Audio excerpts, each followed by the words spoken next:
Papaitang hindi ko ipapatalo sa pasarapan, lalo na at niluto na may sikretong pait ay sakto lang. Kaya mga ka-adventure, ako ay inyong samahan. Mga ka-adventure, magluluto tayo ng pinakasikat na papaitan lamang loob ng baka. Talagang masarap to. Samahan niyo ako mga ka-adventure. Let's go! Pagkatapos ng hugasan, kailangan nating pakuluan. Yan ang proseso ng papaitan.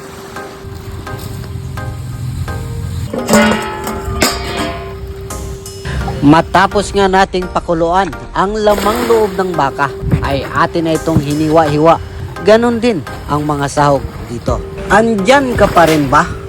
Maraming salamat sa iyo. Maaari bang mapindot mo rin ang heart button habang niluluto pa natin ang ating papaitan? At syempre, hindi pwedeng hindi natin pasasalamatan ang ating mga regular viewers. Dapat lang na kayo ay ma-shoutout. Shoutout nga pala sa aking pinsan na nag-comment, si Freddy Bolante. Shoutout din syempre sa ating kapwa content creator ng Mandaon, mga ka-team CC dyan, Steven Cesar Robia Alberto. At ang nag-share ng ating video na si Rancy Anyugal. At shoutout din sa mga nagpindot ng heart button at nag-like na sina Marlon Halasan Bendejo at RR Ruiz, Adrian Francisco Imbana, Michael Marcelo, Jane Rowelan, JR Livres.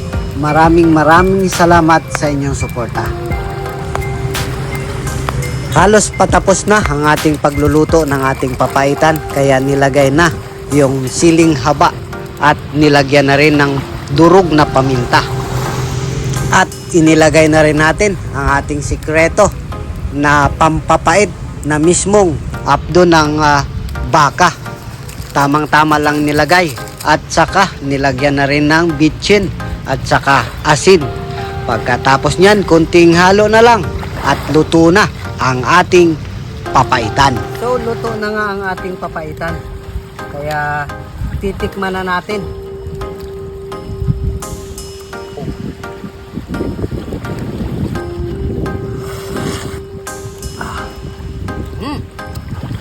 Lalagay tayo ng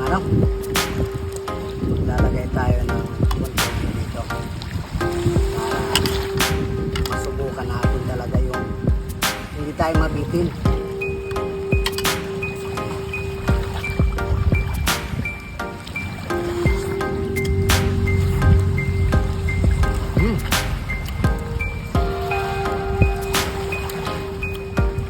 Ang ginamit namin pampapait dito yung abdo ng baka. Kaya tamang-tama ang pait niya.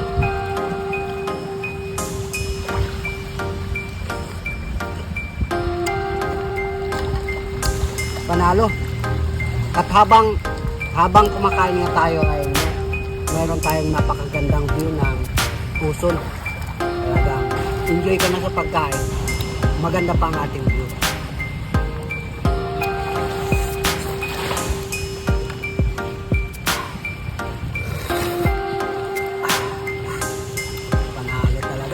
Gusto ko nang ubusin to.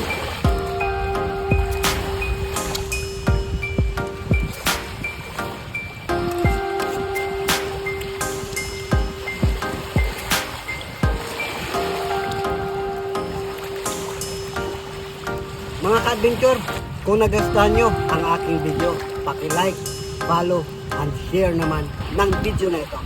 Dongski Adventure. Maraming salamat po.